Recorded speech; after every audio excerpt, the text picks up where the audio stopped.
Iran की मिसाइलों ने भेद दी इजरायल की ढाल, क्या नेतन्याहू के देश में आएगी कयामत?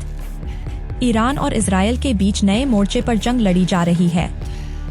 मंगलवार की शाम को ईरान ने ऑपरेशन ट्रू प्रॉमिस 2 के तहत इजरायल पर 180 से अधिक मिसाइलें दागीं।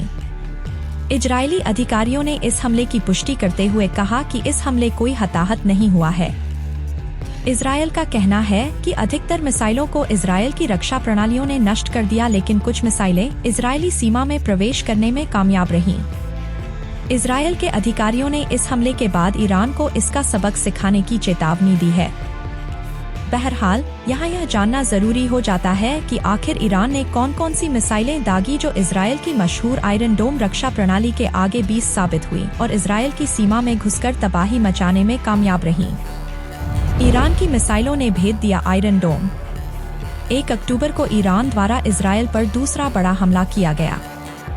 ईरान ने इस बार इजरायल की महत्वपूर्ण सैन्य ठिकानों पर निशाना साधा, जिसमें तेल अवीव में मोसाद का मुख्यालय और बियर शेबा के पास नेवातिम एयरबेस शामिल थे।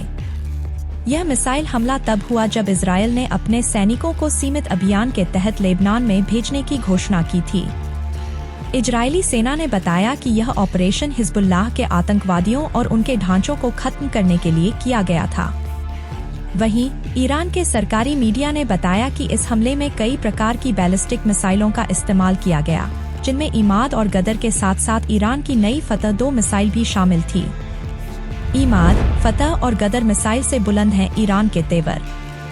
ईरान के इस हमले में दागी गई मिसाइलों में इमाद और गदर मध्यम दूरी की बैलिस्टिक मिसाइलें हैं, लेकिन ईरान का मुख्य हथियार फतह 2 मिसाइल है, जिसे फारसी में विजेता कहा जाता है।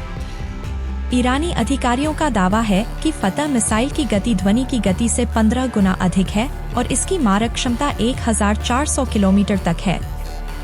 यह पहली बार है जब ईरानी रिवॉल्यूशनरी गार्ड ने फतह मिसाइल का इस्तेमाल किसी देश के खिलाफ प्रतिशोध में किया है।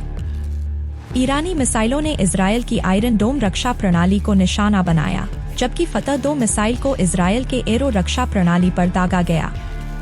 वहीं गदर का उन्नत वर्जन इमाद मिसाइल एक मैन्यूवरेबल वारहेड के साथ आती है और उड़ान के दौरान अपनी दिशा बदलने में सक्षम है, जिससे इसकी सटीकता गदर से बेहतर है। फतह मिसाइल को विशेष रूप से एक ग्लाइडिंग वारहेड के साथ डिजाइन किया गया है, जिससे यह इजरायली सुरक्षा प्रणाली के लिए चुनौतीपूर्ण बन गया है। यह मिसाइल पृथ्वी के वायुमंडल के बाहर भी गति पकड़ने और दिशा बदलने की क्षमता रखती है, जिससे इसे निशाना बनाना और भी मुश्किल हो जाता है।